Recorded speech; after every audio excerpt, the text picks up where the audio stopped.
Well, thank you very much, everybody. It's great to be in this beautiful Oval Office. It never looked so nice. We're getting great compliments, and you see outside how that's come out. It's been great. We make a lot of improvements to the White House, and we're doing that. One of the things you should be looking at is the Palm Court, because that's been totally redone. So we like to preserve and make better the White House, and that's really what's happened, and we're getting tremendous reviews, and we appreciate it. But we're here for a different reason. It's called Operation Summer Heat, which is an appropriate term in light of what we're doing. And early yesterday morning, I returned from the Middle East, where we celebrated a historic agreement to end years of suffering and conflict. Amazing. Every country came together. I mean, even the enemies came out and totally endorsed it. Everybody. I've never seen anything like it. Nobody's seen anything like it. And just as we are forging peace and stability abroad, we're also restoring peace and safety and stability at home. And you see that in Washington, D.C., maybe better than any place, because we got there, and within 12 days it was very good. And within 30 days, it's been as safe as any city in the country. It's been great. Took out 1,700 people, got them out. These are career criminals in many cases, and people that shouldn't have been allowed in by the Biden administration. Historically, the summer months have been a time when violent crime soar, as you know, but not under President Trump. Today, we're announcing the results of a sweeping law enforcement effort known as Operation Summer Heat. We were in many cities that people didn't know about. We kept it a little quiet, and it had a big impact, and you'll hear that in a second. But over the past few months, FBI offices in all 50 states made crushing violent crime a top enforcement priority. That's what they did, rounding up and arresting thousands of the most violent and dangerous criminals. And these are among the most dangerous and violent people in the world. They were allowed, in many cases, not in all cases, but in many cases, they were allowed in by a very foolish, actually stupid, open border policy. Just anybody could have come in. They emptied out their jails, their prisons, their mental institutions. They emptied them into our country. And the people behind me have done an incredible job, because if we didn't have that administration, it would have been so much easier. They allowed millions of people in this country that shouldn't have been allowed, including over 11,000 murderers, half of whom murdered more than one person. And many of them are gone now, or they're put in prison, because we don't want to have them come back. So we literally put them in our prison, which we don't want to do. But we bring them back to their countries. Working with state and local partners, the FBI arrested over 8,000 violent criminals during the course of this period.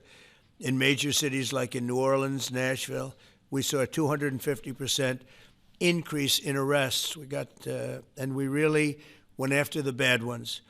These include 725 individuals wanted for violent crimes against children and murderers. These arrests are in addition to the work of our historic federal task forces that Make D.C. Safe Task Force has been unbelievable. I mean, the job they've done, it's incredible. And it's been so nice, because so many people, they're going out to dinner and they're having dinners. They didn't go out for 4 years. And now they're going out 3 times a week. Restaurants are opening. Restaurants are full. And usually that means a lot of good things. But restaurants that were closed are now opening up. And everybody's happy. It's nobody's ever seen anything like it, actually. And everybody feels safe. You can have a child walk right through the middle of Washington, D.C., and nothing's going to happen. We were losing more than one person a week in Washington. They're being killed on an average of over one a week. The Make D.C. Safe Task Force has been incredible. And the Make Memphis Safe Task Force is having very similar results. It's much earlier, but we've been there for a week and a half, but I'm hearing the results are pretty incredible, and you'll hear about that. They're mobilizing more than 20 federal agencies for the largest law enforcement operation targeting violent criminals in American history.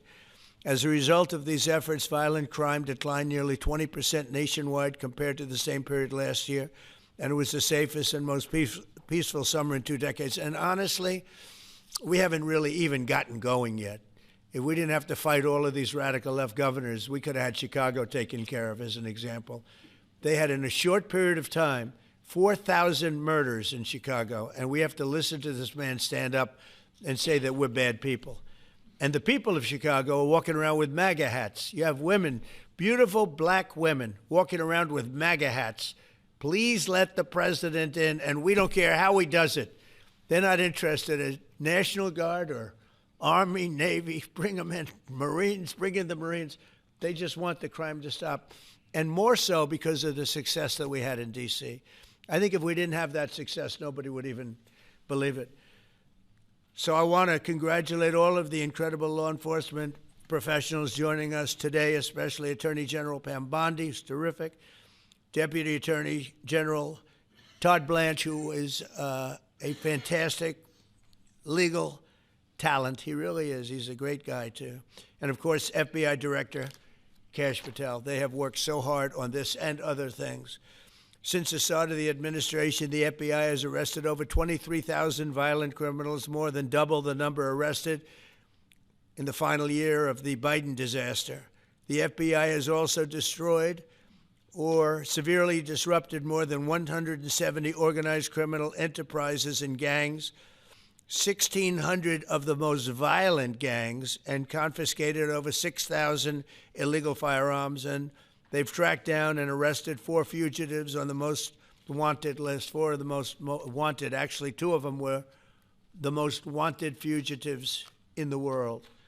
There's still much more work to be done, which is why the FBI continues to work alongside the Department of Justice, the Department of Homeland Security, and the Department of War to defend. And Pete Hegseth has been fantastic, by the way, on this too, on other things, but on this too, to defend law and order and combat violent crime, arrest illegal aliens, and make American cities the safest in the world. And when I campaigned, I talked about crime, but I never knew that we were going to get into it like we did. You know, I mean, I used to watch these cities with the murders. Chicago recently had one deal where they had 11 murders in one weekend, and they said, well, yeah, but it was a holiday weekend. They actually told me that was the reason, like it was okay because it was a holiday. It was Labor Day. These people are the worst. They are. They really have to. They better. I tell you what, the people in Chicago and the people in places like that can be fixed. At some point, it gets to where you can't fix it anymore. It's too far gone. And we have some cities like that. But these are great cities that can be fixed. I'm going to be strongly recommending, at the request of government officials, which is always nice, that you start looking at San Francisco. I think we can make San Francisco. There's one of our great cities 10 years ago, 15 years ago, and now it's a mess. And we have great support in San Francisco, so I'd like to recommend that for inclusion, maybe in your next group. You'll get great support.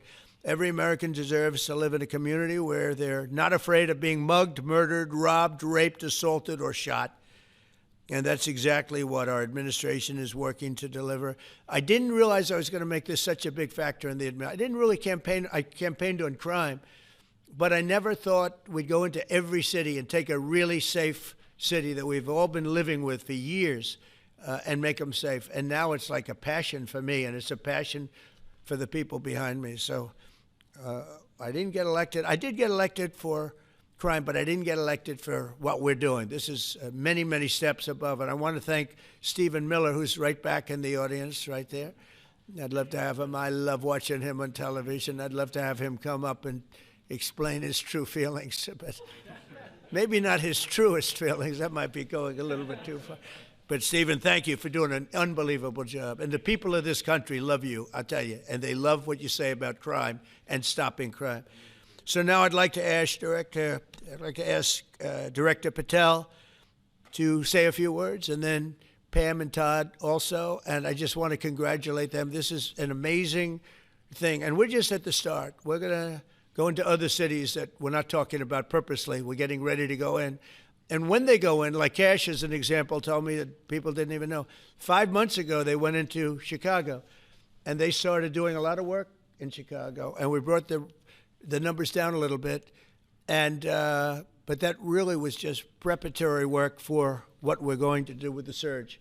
We're going to have a surge of strong, good people, patriots, and they're going to go in, they straighten it all out. So a lot of these cities we're already working on, but we don't do it with a big flavor. But in a little while, you're going to see some numbers that you're not going to believe. And I think you'll probably start with Memphis, because I'm hearing the numbers are much quicker than we even thought possible. But again, D.C. it speaks for itself. Chicago is going to be okay. We're going to save Chicago. And I told you, and I told them, a very respected man, the head of the Union Pacific, said, "Sir, save Chicago. It can be saved." And the way he said it, it was like, can you believe it? We're trying to save Chicago.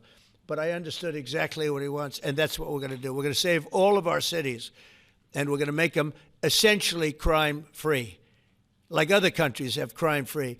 If you go all over the world, you go to the world, you hear Afghanistan and you hear all these different places. Our crime in certain cities is worse than anything they can even imagine. And we're not going to have that any longer. It's going to stop, and it stops right here. Kash, please. Thank you, Mr. President. What I'd like to do is just highlight some of the outstanding work that the men and women of the FBI have been doing.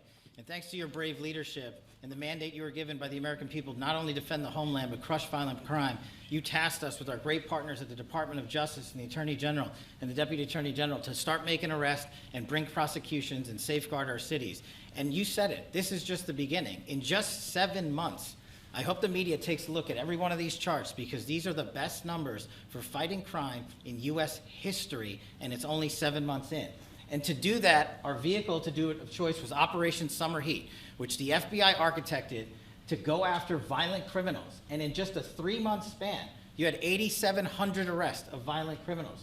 You had 2,200 firearms seized off the streets permanently to safeguard our communities. You had 421 kilograms of fentanyl seized. Just to put that in perspective, that's enough to kill 55 million Americans alone. You had 45,000 kilograms of cocaine seized, and thanks to our Department of Justice partners, you had 2,100 indictments in 3 months, from June to September alone. Mr. President, that in and of itself would be historic for a 4-year presidency. You did that in 7 months because you let good cops be cops, and you partnered us with the right people at the Department of Justice to put the handcuffs on and bring them to court and put them in prison. And if that weren't enough, when you look at the year, for the entire 7-month period that we're talking about here, if you look at the past 4 years of the Biden administration, 16,000, 17,000, 15,000, 15,000. That's the number of arrests year over year of violent felons in this country for the Biden administration. Mr. President, in 7 months, you have 28,600 arrests of violent felons in just 7 months alone, because of your leadership and the dedication of the men and women at the FBI who want to go out there and do the job they were prevented from doing because that department used to be weaponized and politicized. And this is what happens when you take out the fangs of weaponization. This number is historic by every metric. 28,000 people have been arrested, violent felons alone. And then when you go over there and look at some of these charts, if you don't mind, I'll just hop over here. Look at the metrics for not just violent crime, but the homeland. Mr. President, during your administration, the FBI has found and located 5,400 children. That is a 30% increase year to date over the last administration. Violent crimes against children arrests alone are up 10%. Gang arrests are up 210% in the last 7 months alone. And transnational organized crime, which Stephen Miller has been a great partner in, is up over 12% alone. These numbers are historic just as a snapshot. But just so people don't think we're focusing on violent crime alone, the national security mission, Mr. President, under your leadership has never been stronger. We have gone after espionage activities against our main counterparts in China, Russia, and Iran. In China alone, we've had over a 50% increase in espionage arrests alone in prosecution. In Iran, we have had a 50% increase, again, in espionage cases.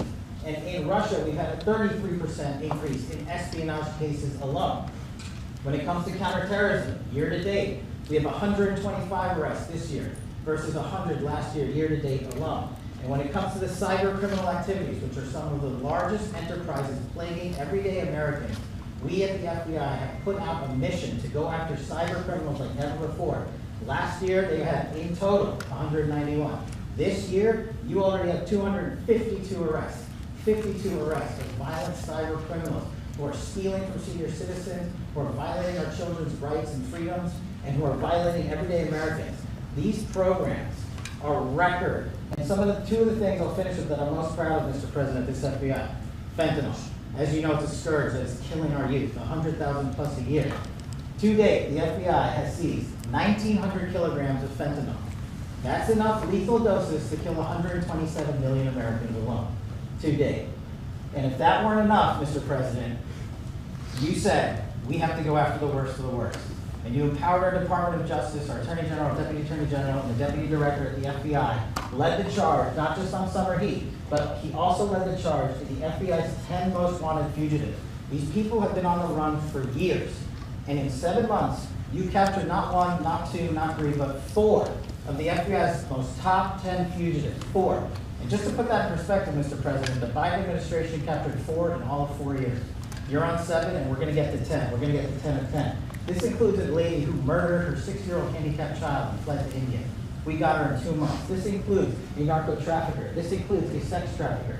This includes another first-degree murderer and gangbang. These people were on the run because of the prior administration's reckless policies that destroyed our communities, and you came in and with a mandate said, go after the worst of the worst. This is just the beginning. This is what happens when you let good cops be good cops at the FBI. Mr. President, I just want to thank you for your incredible leadership, our brave partnership with prosecutors who know how to bring cases and make sure these arrests stick. And that's what the Attorney General and the Deputy Attorney General have led the charge across this country. Because arrests without prosecutions are meaningless. We are deterring criminals from doing this activity. We are preventing criminals from coming into America. And we are absolutely crushing violent crime and violent reform and defending this homeland, sir. And not to mention, I almost forgot this one. It took you, sir, 2 weeks to get the Abbey Gate bomber. Joe Biden had 4 years to look for him. You got him in 2 weeks, thanks to the interagency effort by the FBI and the CIA, went to Pakistan, and now 13 brave warriors who were sentenced to murder because of disastrous Afghanistan withdrawal. They have justice, their families have a peace of mind, and we're going to continue to find the others, Mr. President. On behalf of the FBI, sir, I just want to thank you. Thank you very much, Gage. Great job. Very good. Very impressive. Pam, would you like to say something, please? President Trump, the men and women of law enforcement say 2 things to me repeatedly. First, you have taken the handcuffs off them and let them do their jobs, and you let cops be cops. That's why all this is happening. The director, the deputy director are working around the clock. All of these great men and women in the FBI, they have families at home, and they are working during a government shutdown right now. Many of them have small children. Many of them, I was talking to an agent this morning, many of them have babies at home, and they are working around the clock to not only keep our country, but our world safe. And that's what Operation Summer Heat did. Thank you, Director, and to the Deputy Director for everything you did on behalf of the Department of Justice, and you're going to continue to keep doing. And they set the stage for what we're doing in Memphis. You're going to hear a lot more about that, our joint task force next week, but they set the stage for Memphis. And last night alone in Memphis, there were almost 70 arrests. There were 12 guns seized, and there was a 70-year-old man arrested as a result of our operation in Memphis who raped a child under the age of 3. That one case makes everything we're doing worthwhile. So thank you all for being here on behalf of both of us. Thank you, President Trump. Thank you. Todd, do you want to say something? Sure. Thank you, Mr. President. So this is a great day, and I think there's stats that the director talked about which are important, but I want to give 2 examples of what summer heat has done that actually will apply hopefully to everybody in this room. The first is for over 4 years during the last administration, there was a hotel in a town, the middle of a town in Alaska, that was being run as a drug den. There were over 1,000 calls to 911 over four and a half year period. There were multiple violent crimes, drug dealers, overdoses, and murders at this one hotel, ruining a community. Summer Heat went in there. It's not only arrested all the participants that were controlling the hotel, but seized the hotel. And so that's one example of what summer heat means to everyday Americans that just want to live in peace. The second example is a large narcotics trafficking group that was selling fentanyl in the state of Washington. They were shipping fentanyl and using commercial aircraft, putting fentanyl pills and powder in suitcases, flying them from the southwest border, mostly Arizona, all the way to Washington. It had been going on for an extremely long time, and the entire organization was arrested. And I say those 2 examples because it's easy to look at the board and see 1,000 arrests, how much different is our communities now compared to the past 4 years? But there's actual life examples. Every one of these arrests means that our streets are safer, and that's because of the work of this administration, of President Trump and Director Patel. So I will tell you, Attorney General Bondi and I are together every day with Director Patel, figuring out ways that we can continue to do this work, and it's not going to stop. Like the Attorney General said, and like the President said, this is just the beginning, or phase one, or a start, whatever you want to say, but it will continue on. So thank you, Mr. President, and thank you very much, Director Patel. And Mr. President, just one last thank you from the men and women at the FBI. You found a way to get these individuals paid during a government shutdown, our 1811 agents. So on behalf of the FBI, it's a great debt that we owe you, sir. They're now allowed to pay for their families, so thank you. And the military. Good. That's right. Thank you. Okay, thank you very much. Any questions, please? Brian, go ahead. Mr. President, first of all, I know the feedback I'm getting from the American people, they want to say thank you. Law and order is not an option in this country. It's a mandate. So I know the American people thank you for that. In terms of the guns that have been taken off the street, do you have a number of how many guns were taken away from someone that had a prior felony or a previous crime that perhaps we can prosecute that? Because I know that wasn't the case under Joe Biden. We don't take guns off the streets of people that are allowed to have guns. So every gun that we're taking off the street is because it belongs to somebody who is not allowed to have it. Could be a felon, could be somebody who hears illegally. There's all sorts of conditions. But if there's a gun taken off the streets by the FBI, it's because the person who has it is not allowed to. It's not somebody who's lawfully allowed to have it. So every single one of those guns were taken off of people that aren't allowed to have them. And not including the FBI, all of the other agencies. ATF alone, since January 20th, has removed over 25,000 illegal guns off our streets, just since President Trump's been in office. And Mr. President, if I could follow up on that, could there be any further conversation to have national concealed carry applied to actual DC? Like if you had a driver's license in Texas and you had a permit, of course you could drive. Well, as you know, they've been talking about that for a long time. It's an interesting question. A lot of people feel strongly both ways, but we are talking about that, Brian. Thank you. Mr. President, on Venezuelan boats, I want to ask you, why not have the Coast Guard stop them, which it is empowered by law to do? You know, this way you can confirm who's on the boat and ensure that they're doing what you suspect. Because we've been doing that for 30 years, and it has been totally ineffective. They have faster boats. Some of these boats are seriously, I mean, they're world-class speedboats, but they're not faster than missiles. But we've been trying to do that for years, and so much of the drugs, 25–30%, would come in through the seas. Right now we have, I would say, none coming in through the seas. In fact, I don't know about the fishing industry. If you want to go fishing, a lot of people aren't deciding to even go fishing. We've almost totally stopped it by sea. Now we'll stop it by land. What's the next But step? it never worked. It never worked when you did it in a very politically correct manner. What's the next step in this war on cartels, and are you considering options, are you considering strikes on land? Well, I don't want to tell you exactly, but we are certainly looking at land now because we've got the sea very well under control. We've had a couple of days where there isn't a boat to be found. And that, I view that as a good thing, not a bad thing. But we had tremendous amounts coming in by boats, by very expensive boats. You know, they have a lot of money, very fast, very expensive boats that were pretty big. And the way you look at it is every boat that we knock out, we save 25,000 American lives. So every time you see a boat and you feel badly, you say, wow, that's rough. It is rough, but if you lose 3 people and save 25,000 people, these are people that are killing our population. Every boat is saving 25,000 lives, and you can see it. The boats get hit, and you see that fentanyl all over the ocean. It's like floating in bags. It's all over the place, and it's a tremendous. We're saving tremendous amounts of lives. Yeah, Mr. please. President, on that issue. I know you've talked about, I have a question for you, and then I also have a question for Director Patel. I know you talked about having some distaste for Boston recently. Is this one of those cities that you might be looking into, and can you give us a hint about other cities that you might be You're sending saying federal for where? funds? For where? For Boston. Yeah, well, Boston has a bad mayor who at least is a reasonable IQ person. You know, most of them are low IQ. But, and they're so bad. I mean, what's going on in Chicago is just, you'd think the guy would say, hey, look, we have a problem, Mr. President. Could you come in and straighten it out? We could have that done in a month if we had their cooperation. It's going to be done anyway, but we could have it done in a month. Yeah, Boston, she's got 4 areas that are, wrong.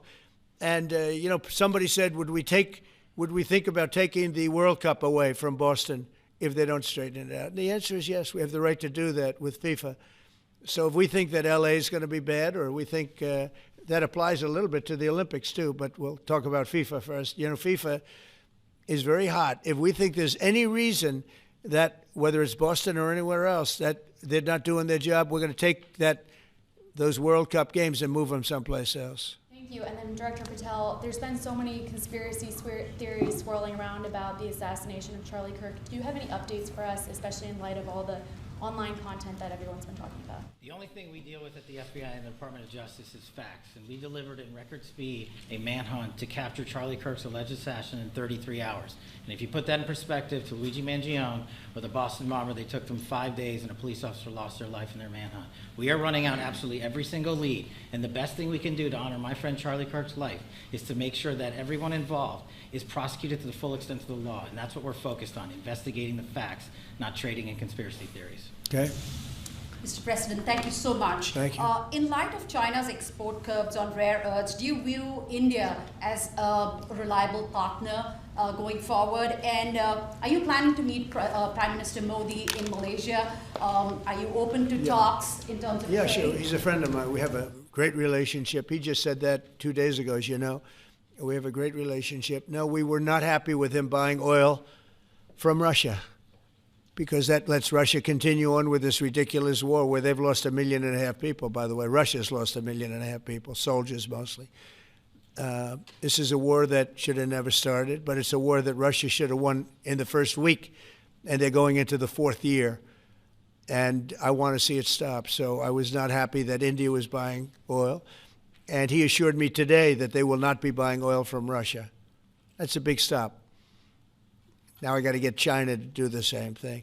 That is relatively easy compared to what we just did over the last week in the Middle East. Middle East was 3,000 years, and we got it done. This is 3 years, and I think we'll get it done. I think that President Putin, I think he wants to get it done. We'll see. There's a great animosity between him and Zelensky. You probably have noticed, right? And I think it's hurting the process. Yeah, please. Mr. President, thank you. Curious, why did you authorize the CIA to go into Venezuela? And is there more information you can share about these strikes on the alleged Well, I can't drug do busts in that, the but Caribbean? I authorized for 2 reasons, really. Number one, they have emptied their prisons into the United States of America. They came in through the border. They came in because we had an open border policy. And as soon as I heard that, I said, a lot of these countries, they're not the only country, but they're the worst abuser. And they've entered they've allowed thousands and thousands of prisoners, mental institution, people from mental institutions, insane asylums, emptied out into the United States. We're bringing them back, but that's a really bad, and they did it at a level that probably not, many countries have done it, but not like Venezuela. They were down and dirty. And the other thing are drugs. We have a lot of drugs coming in from Venezuela. And a lot of the Venezuelan drugs come in through the sea, so you get to see that. But we're going to stop them by land also. Does the CIA have authority to take out Maduro? Oh, I don't want to answer a question like that. That's a ridiculous question for me to be given. Not really a ridiculous question, but wouldn't it be a ridiculous question for me to answer?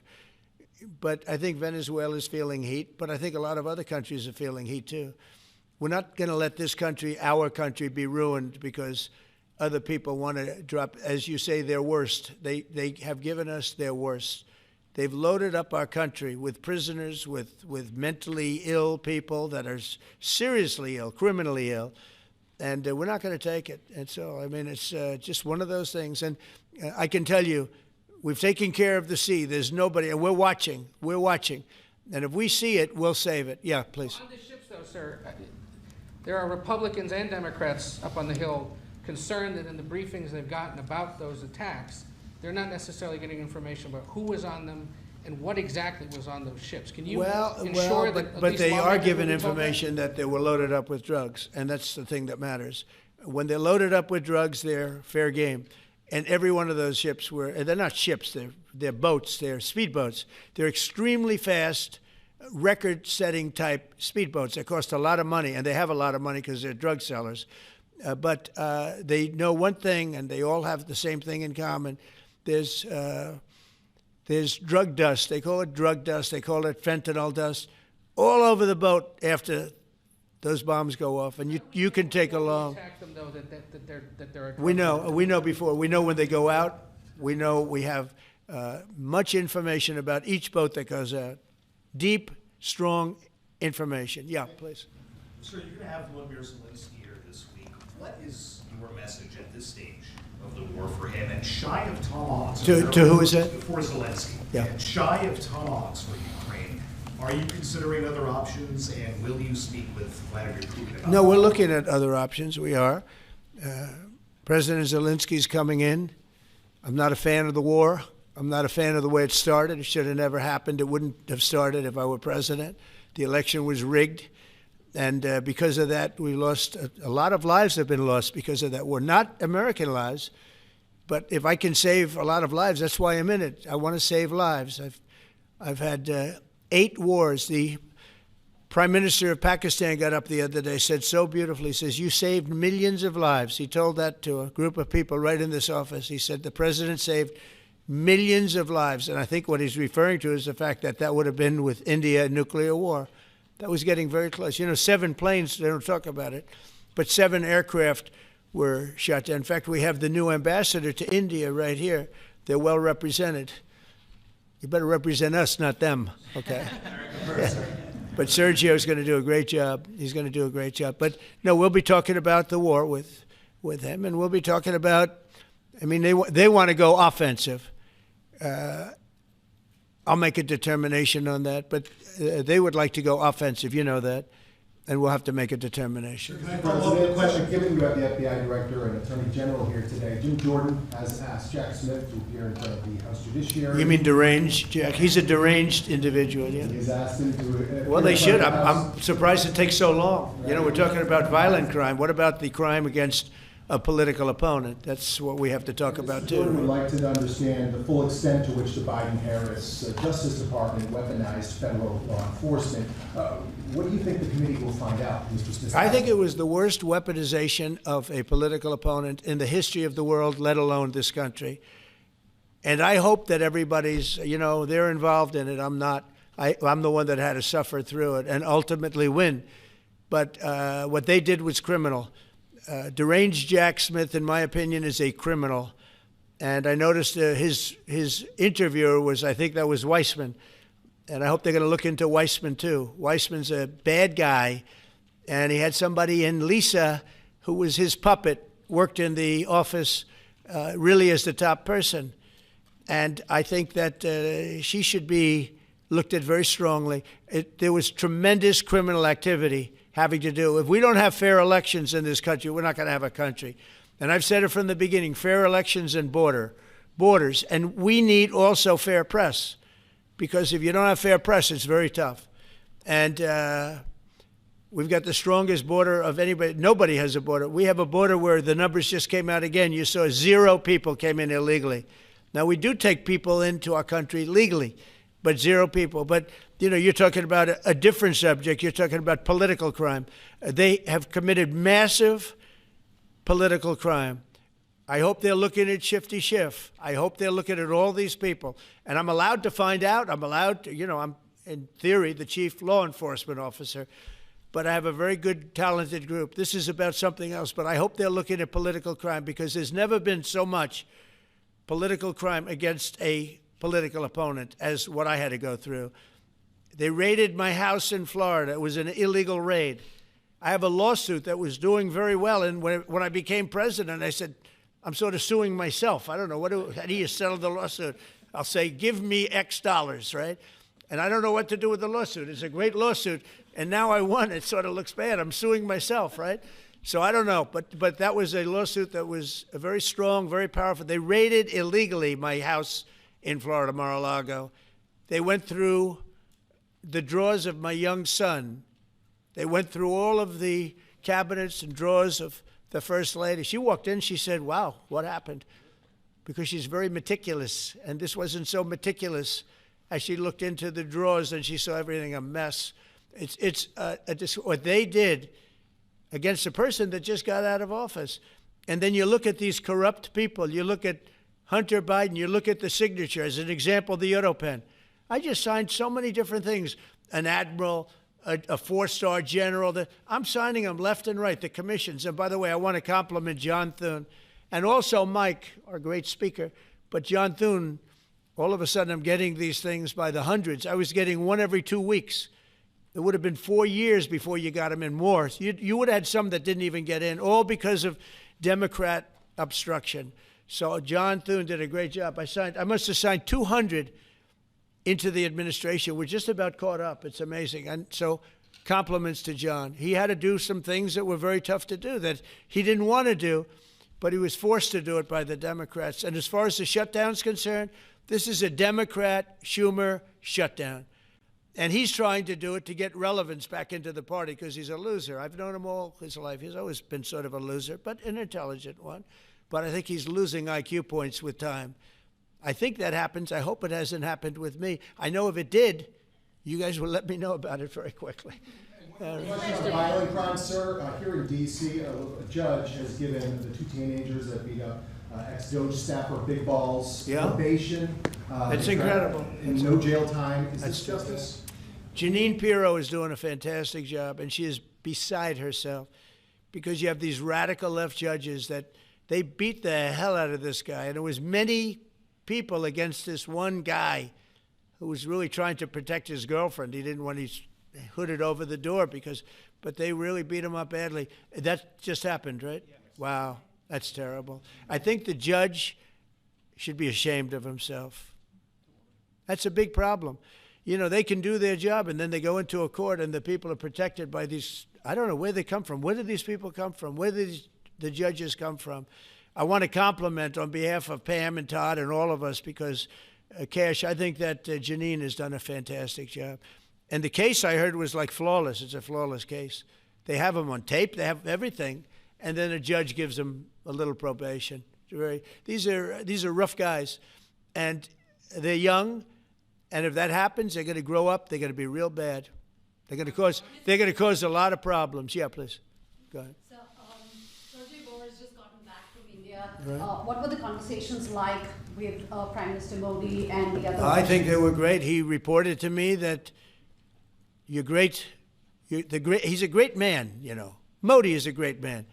That he loves Trump. Now, I don't know if the word love, I don't want you to take that any different. I don't want to destroy his political career, okay? But you have to understand, I've watched India for years. It's an incredible country. And every single year you'd have a new leader. I mean, some would be in there for a few months. And this was year after year after year. And my friend has been there now for a long time. And he's assured me there will be no oil purchased from Russia. I don't know, maybe that's a breaking story. Can I say that? Would you say? There will be no oil. He's not buying his oil from Russia. It started. You know, you can't do it immediately. It's a little bit of a process. But the process is going to be over with soon. And all we want from President Putin is stop this. Stop killing Ukrainians and stop killing Russians because he's killing a lot of Russians. Again, it doesn't make him look good. It's a war that he should have won in 1 week, and he's now going into his 4th year. That does not make this big so-called war machine look good. But he could make a settlement. We're willing to settle. I thought we had a deal. The hatred of the two leaders is very, you know, it's an obstacle. It's an obstacle. There's no question about it. But I thought we had a deal 2 months ago. Who would think I created peace in the Middle East and can't get the two guys to settle? But I think we'll get them. But if India doesn't buy oil, it makes it much easier. And they're not going to buy it. They assured me they will. Within a short period of time, they will not be buying oil from Russia. And they'll go back to Russia after the war's over. Jennifer? On the shutdown, sir, are FBI officials being paid right now? Are all the FBI employees being paid? And are all the Well, that's what I understand. I hope so. Thanks to your great work, Mr. President, the 1811 special agents at the FBI are going to receive their paychecks. Got a lot of people paid, actually. We got the people that we want paid, okay? And we want the FBI paid, we want the military paid. We got the people that we want paid. And I'll tell you, the Democrats, they don't talk about this. You know, we're getting rid of programs that we didn't like, but that were negotiated in, but we didn't like. We're terminating those programs, and they're going to be terminated on a permanent basis. And it's thousands of people, and it's billions of dollars. We're getting rid of a lot of things that we never wanted because of the fact that they made this stupid move. And they don't want to talk about it. They have their day coming up. I hear very few people are going to be there, by the way. But they have their day coming up, and they want to have their day in the sun. But they should really make a deal. So what we're doing, they call him Darth Vader, but he's actually a very nice person, Russell Vogt. But Russell Vogt is really terminating tremendous numbers of Democrat projects. There's not only jobs, the project in Manhattan, the project in New York, it's billions and billions of dollars that Schumer has worked 20 years to get. It's terminated. Tell him it's terminated, Jennifer. All right. On Hamas, sir, what is your understanding of the pace of returning the deceased hostages? Are you pleased? Well, they're looking for them. Absolutely, they're looking. So we have the living hostages all back. They returned some more today. It's a gruesome process. I almost hate to talk about it. But they're digging. They're actually digging.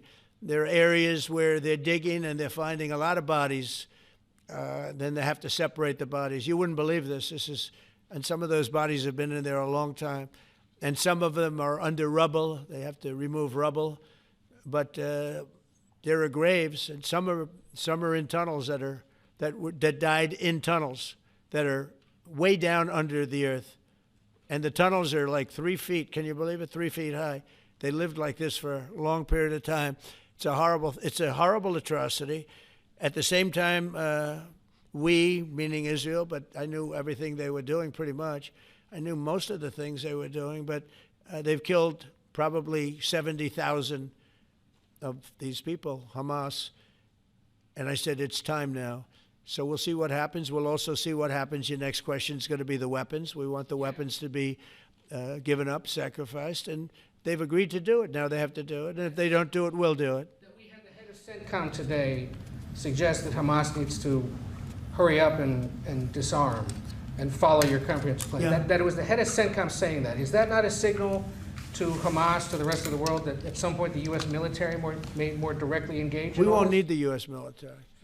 We won't need it. Why not just yield? Because we're very much involved in it. If we weren't involved, there wouldn't be peace. If we didn't destroy the nuclear capability of Iran, that deal would have never happened for two reasons. The Arab nations would not have felt bold enough to do it because you have a very powerful, at that time, Iran. It's not powerful anymore between what Israel and us did, because the attack was, if you look at it, we helped them very much. They will be the first to tell you, including shooting down thousands of drones that were coming into Israel. We shot them down. We were shooting them down like it was target practice, but we shot down thousands of drones and missiles also going into Israel.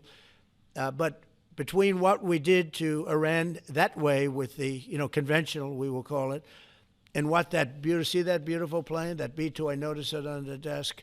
I always thought it was beautiful, but I never understood it. Now I understand it. It took in hundreds of thousands of bombs in the form of two, but hundreds of thousands of pounds of bombs. And every single bomb hit perfectly. Then they sent Tomahawks in. They sent 30 Tomahawks on top of it. And that was totally, CNN said, well, maybe it wasn't as bad as Trump said, because I said obliterated. Obliterated is not a strong enough word, actually. And you saw the Atomic Energy Commission came out and said the word obliteration is very, very, think of it. They came in under potential fire. They entered Iran airspace late at night, in the dark, no moon. The moon was low for a reason. What time we picked it. Couldn't see anything. And they hit every target, and they weren't hit. Nobody saw that plane. That plane is stealth. Nobody saw it. The problem with that is it may be stealth today, but tomorrow it won't be. And we just ordered about 20 brand new B-2 bombers. It's unbelievable as a weapon. I know Putin, when I was riding with him in Alaska, we passed a lot of them. And he said, that really did the trick. I said, yeah, it did. It's amazing. The flying wing. But you still foresee no reason for the U.S. military to get involved in Gaza? No, I don't see that. No, I think we're going to handle it very well. We'll be helping Israel. But we have other countries that are now. You know, we signed, many countries signed, and many of those countries relatively are very strong military powers. And Hamas has no support. See, Hamas had the support of Iran, and now Iran says, don't get us involved. The last time they got them involved didn't work out too well. So they used to have the support of Iran. Today, Iran they're trying to survive. You know, when I heard the reports 2 weeks ago, Iran's looking to build a nuclear weapon, I said, don't worry about it. They got a lot of things they want to do before nuclear weapons. I said, the last thing they want to do is a nuclear weapon. It didn't work out. And if they did a nuclear weapon before they got even close, that site would be attacked and it would be wiped out. Yeah. Mr. President, you're meeting with President Xi in a few weeks. Yeah. If you can't come to an agreement or a deal at that meeting, are we in for a sustained trade war with China? Well, you're in one now. Look, we have 100% tariff. If we didn't have tariffs, we would be exposed as being a nothing. We would have no defense. You know, they've used tariffs on us, but we've never had anybody sitting in that chair that felt the need to do it. And they've allowed us to be $37 trillion in debt, et cetera, et cetera. Tariffs are a very important tool for our defense, for our national security. If we don't have tariffs, we're not going to have national security. As an example, if you look at Pakistan and Iran, I told them I was in the midst of negotiating a trade deal with Iran, and Pakistan was going to be in line. And because of tariffs, they all want to negotiate much differently. We were making a good deal, and then I heard that they're shooting at each other. And I said during one of my conversations, are you guys going to go to war? Two nuclear powers. We are thinking about, I said, here's the deal. You go to war, I'm going to put a 200% tariff. I'm going to stop you from doing any business in the United States. I said it to both of them. Within 24 hours, the war ended. That would have been a nuclear war. And again, the Prime Minister of Pakistan, who was here 2 weeks ago, said that that man saved many millions of lives in front of a whole group of people because he thought it was going to be war. But when it came to war or having to pay massive tariffs, the tariffs overrode. That's why it's so important. Not only the money, we're taking in trillions of dollars, not only the money, the power to keep peace, the power to be used for good is enormous. But a lot of people didn't understand tariffs. It's also made us very rich. We have a big case coming up in the Supreme Court, and I will tell you, that's one of the most important cases in the history of our country. Because if we don't win that case, we will be a weakened, troubled, financial mess for many, many years to come. I don't even know if survivable is a good term. And if we do, we're going to be the most powerful economic country in the world. And all we're doing is using them as a defense against what took place for many years. China would charge us tariffs. It was incredible, but we weren't allowed to charge. And we're allowed to do whatever we want. We just had presidents that didn't want to do it for whatever reason. And it was nothing. But of the 8 wars, I was saying 7, of the 8 wars, I would say tariffs are directly responsible for me ending 6 of them, 5 or 6. Without the tariffs, you have wars raging all over the world. With the tariffs, other than Russia, we have no wars out there. And we've made a lot of good friends, too. Tariffs are so important to our national security. If we don't have tariffs, we don't have national security. Our country would suffer a level that, because they're used so strongly on us. As an example, the European Union, they won't take our cars, they won't take our agriculture, they won't take anything, but they send their cars in, Mercedes, BMW, Volkswagen, by the millions. We don't send any cars. They don't take them. They were tariffing us out. Agricultural products, they don't take our agriculture. They want their farmers to do it. I understand that. But it was very unfair, and they were tariffing our product. They're keeping out by using tariffs. And we didn't use them, but I used them. And now we made one of the great deals with Europe. $650 billion they pay us, and we've evened it out. It's really a good thing to see. And you have to understand, they've all signed. Japan, South Korea. I mean, South Korea, $350 billion up front. Japan, $650 billion. And they've all agreed to it. They're all happy. But before, it was a total ripoff. And if we don't have the use of tariffs, we have no national security. This country will have no financial security, will not have national security. And the people that brought the lawsuit are people that are aligned with foreign nations that are now being treated fairly as opposed to just ripping us off and ripping us asunder. So, but if we are not allowed to use what other people use against us, there's no defense. It'll be a disaster for America. That's why I think I'm going to go to the Supreme Court to watch it. I've not done that, and I had some pretty big cases. I think it's one of the most important cases ever brought, because we will be defenseless against the world. Okay? You'll go to the tariff case? Did you have one? Yes, please. Thank you, Mr. President. I want to ask you about the Georgia Senate race. I know it's very early, but there's several Republicans in that field that are vying for your endorsement. A lot of good people in that field. Yes. I know all of them, actually. I haven't made a decision on that, but you have some very good people in the Georgia Senate race. Well, Governor Trump has endorsed. No, I know. The governor has, and he's spoken to me about it a lot. He likes that candidate a lot.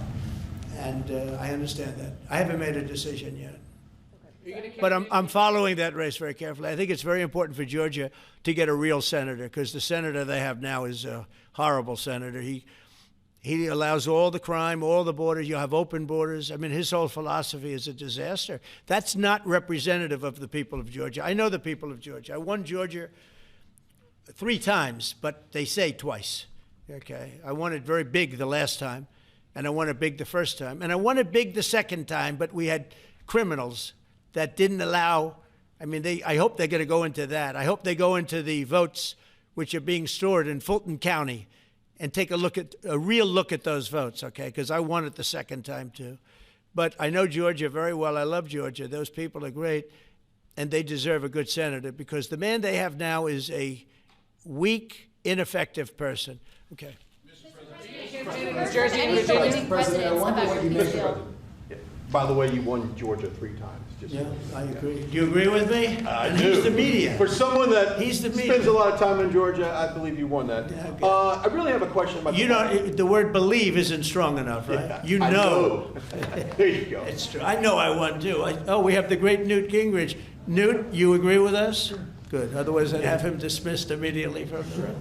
You know, his wife, as you know, is becoming an ambassador to a great country, Callista. So congratulations. We're going to take a picture. And the only reason I'm doing it, he speaks so well of me. He said, I'll go down as the greatest president in history. And then he blew it. He said, I'm not sure if I put him above Washington or Lincoln. So I'm not that happy about that, dude. Question about the weaponization of the DOJ. The media often says your department is weaponizing the DOJ. Yeah, that's the opposite. It's the opposite. Todd, you represented President Trump and probably the greatest weaponization of the DOJ by Alvin Bragg. You know firsthand, if you can describe what you saw under the Biden administration and how they weaponized the DOJ. Well, I mean, I think it's hard to describe what happened those last 4 years against President Trump. Alvin Bragg, a local prosecutor, his office staffed by someone in New Jersey. Jack Smith, picked as a special counsel, staffs his entire office with DOJ prosecutors. And then there are countless things that happen. All in writing, most of them on the docket, that require no explanation except a complete abomination of the place that the Attorney General might run now and Director Patel. So when people talk about this department weaponizing, it's embarrassing. Because there's no scenario in which you can look at what we're doing, restoring justice, doing the right thing in every single case, and say that that's weaponization, and yet remain eerily silent about what happened for the past 3 years. I mean, you read these articles and giggle, because it cannot be true that people really think that what they did to him, not once, not twice, I'm still counting 3, 4 times, but we're the ones that are weaponizing. So this man is not weaponizing the Department of Justice. We're not weaponizing the Department of Justice. It's the opposite. I mean, and also, nobody questions what I'm saying because it's true, because we all lived the past 4 years. So listen. They never want to bring up the details. But I watch the fake news, and oh, he's weaponized. And he wants to send them to prison. He wants all this. They indicted me like 5 times. I took a mug shot. Who would have thought it turned out to my favor? Because it was a good shot. But I had to take a mug shot. It's right out there on the door. New York Post, front page of every paper in the world. I had a mug shot. They wanted to send me, nobody says that. They say, he's acting very, very tough. He's acting unfair. Let me tell you, if they've been nice to anybody, it's to those criminals, because they are so good having to do with all of the things we're talking about today with violent crime.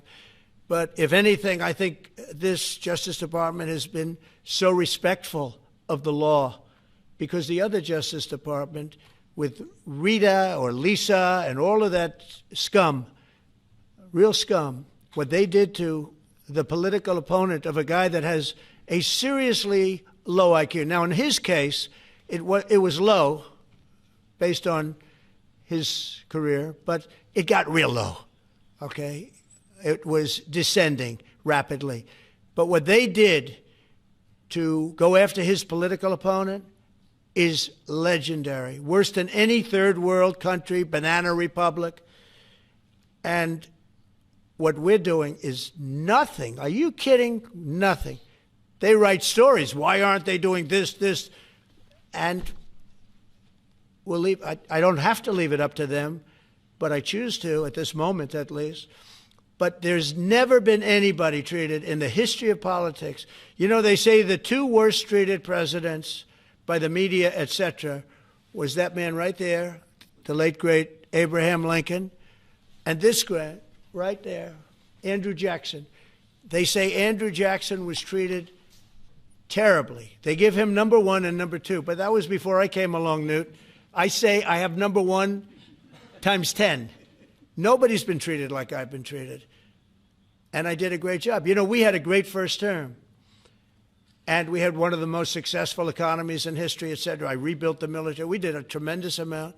The last part, we had a horrible thing called COVID, and we handled that well. We made ventilators for nations all over the world. We did a great job. Probably never get credit for it. Look at the therapeutics, the Regeneron, all the different things, the vaccines, all the things we did. We did a great job, but we had to focus on that. But we had the best economy in the history of our country. We're blowing it away right now. Look at the stock market. It hit another all-time high today. That's 48 days out of the few days that I've served. 48 days have already hit record highs. And we have, maybe most importantly, the number, we have now, I was saying 17, it's over $18 trillion is being poured into our country. It's because of the election and because of tariffs. Without the tariffs, you wouldn't have probably 18 cents. It's because of the tariffs, because there are no tariffs if they build in our country. And they understand that. So we have medical companies coming over. We have the AI. We're dominating China in AI. Everybody said that's impossible. We're dominating. I'm letting these massive plants build their own electric generating plants. They're becoming utilities in addition to everything. Maybe they'll make more money with that. Who knows? But they're building their own electric because we have an old grid. You wouldn't be able to do that. And we're dominating China. We're dominating with AI, which seems to be the new big thing. That's the new internet. That's the new whatever. So we're very happy with the job we're doing. I'm very happy with the job they're doing. But when you tell me about attacking a political opponent, there's never been, and I'm a legitimate opponent. I watch my son. He's got the #1 best-selling book now. My son, Eric, is a wonderful kid. That guy spent so much time with subpoenas. He got more subpoenas than anybody in the history of our country. Think of it. And he's an innocent, good boy. He's a good kid. He's always been a good kid. All of my children are good. They went through hell. My children went through federal grand juries on a hoax. Think of it. You have Adam Schiff and Hillary Clinton and others make up a hoax and then wanting to so they know it's a hoax, and they go before the press, say Donald Trump Jr. will go to jail because of what he's done with Russia. I'll never forget, I get a call from my son, Don, and he said, Dad, I'm being accused of something with Russia. I don't know anything about Russia. He didn't know anything about it. Think of it, how bad they are. They say he'll go to prison for the rest of his life. He knew nothing about it. On a hoax, the Russian hoax, Russia hoax, on a story that they made up. And they made it up in order to explain why Hillary Clinton lost an election that she lost by pretty good numbers. The second one, actually the second one was even better, but the third one, this one was too big to rig. It was just too big to rig. They would have rigged. They tried to rig it. But think of it. They want to send my children to jail, but they were after Don in particular. I'll never forget Adam Shifty Schiff, a total crooked guy, lying in Congress, making up a phone conversation that I have with you, totally made up. Then when he heard it was taped, he wanted to disappear. And Nancy Pelosi went crazy because they wanted to impeach me based on the conversation that was made up. When they heard the tape, everybody, you know, I won it unanimously in the Republican Party. I got every single vote, something that never happens, and I beat it. But think of it, they want to put my son in jail for something that they made up. So they know they made it up. And they say he will serve the rest of his life in prison. These are sick, bad people. And don't tell me about us going after them. If anything, we've been very, very soft. I wouldn't be that soft, I'll tell you that. Thank you very much, everybody. Let's talk. Thank you very much. It's going to be built.